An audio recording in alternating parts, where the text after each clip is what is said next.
Tower of Babel, Genesis 11. Now the entire earth had the same language with the same vocabulary when they traveled eastward. When they traveled eastward, they found a valley plain in the land of Shinar and settled there. They said to one another, "Come, let's make bricks and bake them until they are hard." So they used bricks for stone and tar for mortar.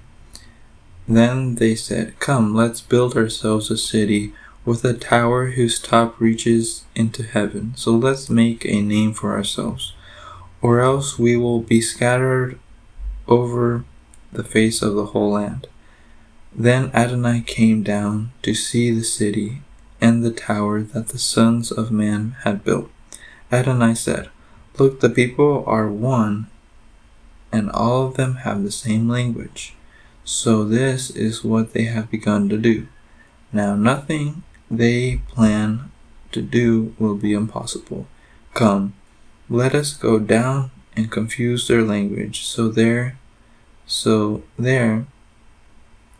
language there, so they will not understand each other's language." So Adonai scattered them from there over the face of the entire land, and they stopped building the city. This is why it is named Babel, because Adonai confused the languages of the entire world there, and from there Adonai scattered them over the face of the entire world.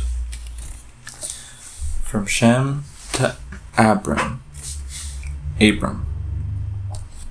These are the genealogical records of Shem.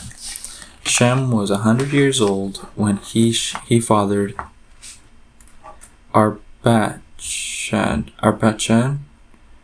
2 years after the flood. Shem lived 500 years after he fathered Arpachshad, and he fathered sons and daughters. Arpachshad lived 35 years when he fathered Shelah. Arpachshad lived 403 years after he fathered Shelah and fathered sons and daughters. Shelah lived 30 years and he fathered Eber. Shelah lived 403 years after he fathered Eber and fathered sons and daughters. Eber lived 34 years, then he fathered Peleg. Eber lived 430 years after he fathered Peleg, and he fathered sons and daughters. Peleg lived 30 years, and he fathered Reu. Peleg lived 209 years after he fathered Reu, and he fathered sons and daughters. Reu lived 32 years, and he fathered Serug. Reu lived 107 years after he fathered Serug, and he fathered sons and daughters. Serug lived 30 years and fathered Nahor.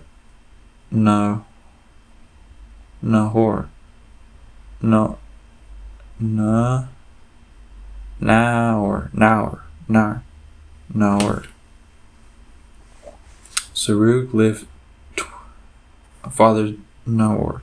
Serug lived 200 years after he fathered Nahor. Nahor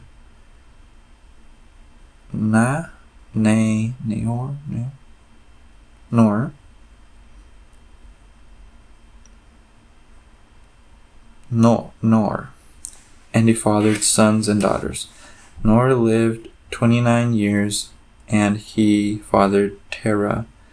Nor lived 119 years after he fathered Terah, and he fathered sons and daughters.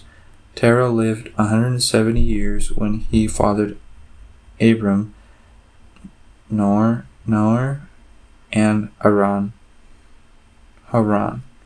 These are Terah's genealogy. Terah fathered Abram, Nahor, and Haran. Haran fathered Lot.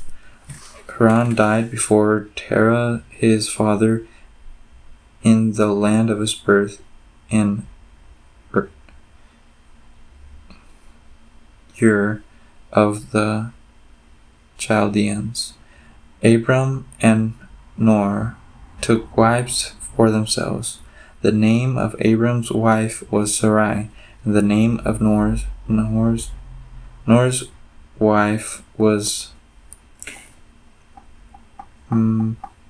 Milcah, the daughter of Haran, father of Milcah and Ishka.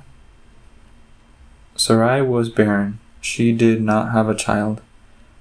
Terah took Abram his son, and Lot, Haran's son, his grandson, and Sarai his daughter-in-law, and his son Abram's wife, his son's Abram's wife, and he took them out of Ur into the Chaldeans to go to the land of Canaan. But when they came to Haran, they settled there. Terah's days were 105 years, and Terah died in Haran.